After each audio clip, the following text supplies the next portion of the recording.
E aí, hoje a gente vai desvendar uma ferramenta visual super poderosa que ajuda a entender de vez o mundo dos números inteiros. É a famosa reta numérica.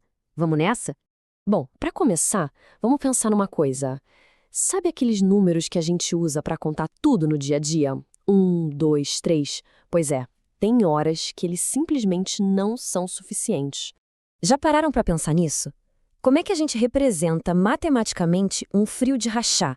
Sabe, aquelas temperaturas abaixo de zero? Ou, por exemplo, quando a gente pega um elevador e desce para a garagem, lá no subsolo? Pois é, essas situações estão no nosso dia a dia o tempo todo.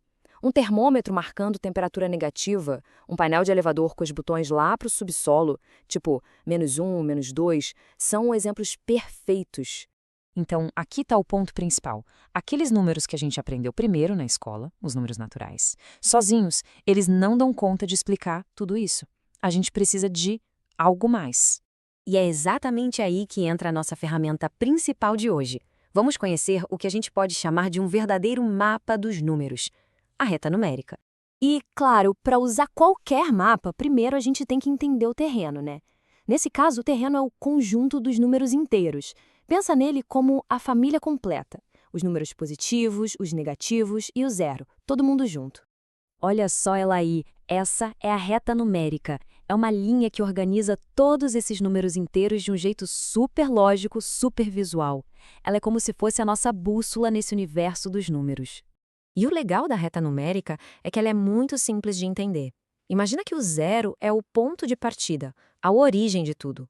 Tudo que está à direita dele são os números positivos, e tudo que está à esquerda são os números negativos. Certo. Agora que a gente já tem o mapa em mãos, que tal uma pequena aventura para testar? Vamos imaginar as variações de temperatura durante uma semana de inverno. Isso vai deixar a ideia de somar e subtrair muito, mas muito mais clara. Então, o cenário é este aqui. Na segunda-feira, o dia começou com 10 graus. Aí, dia após dia, a temperatura foi mudando, subindo, descendo. A gente vai seguir essa jornada passo a passo na nossa reta. Beleza, vamos lá. Segunda-feira é o nosso ponto de partida. A gente vai lá na reta numérica e encontra um mais 10. É aqui que a nossa viagem começa. Chegou a terça-feira e esquentou. A temperatura subiu 6 graus. O que isso quer dizer no nosso mapa? Bem, se aumentou, o movimento é para frente, é positivo. Então, partindo do 10, a gente dá 6 pulinhos para a direita. E olha só para onde a gente foi parar, no 16. Ou seja, 10 mais 6 é igual a 16. Viu como fica fácil de enxergar? Ah, mas na quarta, chegou uma frente fria daquelas. A temperatura despencou 8 graus. E agora? Agora o movimento é para o outro lado. Se para esquentar a gente andou para a direita, para esfriar, a gente anda para a esquerda. Vamos dar 8 pulos para trás. 1, 2, 3, 4, 5, 6, 7, 8. E pronto! Começando do 16, esses 8 saltos para a esquerda levam a gente direitinho para o número 8. Ou seja, 16 menos 8 dá 8. Com a reta numérica, não tem como errar. Ela mostra o caminho. Então, aqui fica a grande regra de ouro para usar esse mapa. Andar para a direita é sempre adicionar. Andar para a esquerda é sempre subtrair.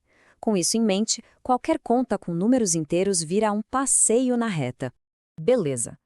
Mas a reta numérica faz mais do que só ajudar em contas. Tem outra coisa genial que ela faz. Ajuda a gente a comparar números.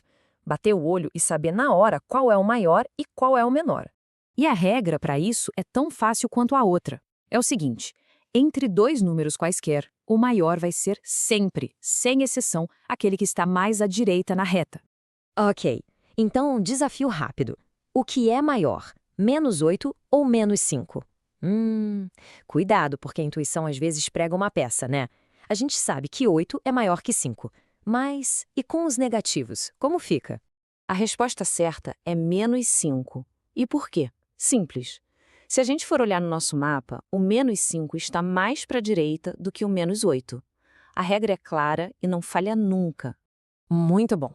Então a gente já aprendeu a andar pela reta e a comparar os números. Agora, para fechar, que tal um teste final de localização no mapa? Vamos para um pequeno exercício prático. Dá uma olhada nessa reta aqui. O enunciado diz que o ponto A é o -8 e o ponto B é o -6. Se do A para o B a gente andou do -8 para o -6, isso quer dizer que cada pulo entre as letras vale 2 unidades, certo? Faz sentido. Sabendo disso, a grande pergunta é: onde é que estaria o número mais 3 nessa mesma reta? Ele ficaria em cima de alguma letra ou entre quais delas? Pensa um pouquinho aí. Vamos ver. Se a gente seguir a lógica, o ponto F vai ser o +2 e o ponto G vai ser o +4. Opa! Então o +3 está exatamente no meio do caminho entre F e G. É isso aí. No fim das contas, a reta numérica é isso. Ela pega uma ideia abstrata e transforma em algo que a gente pode ver, quase tocar. Um mapa incrível para a gente não se perder no mundo dos números. Fica a pergunta: que outras coisas será que a gente consegue mapear usando uma reta?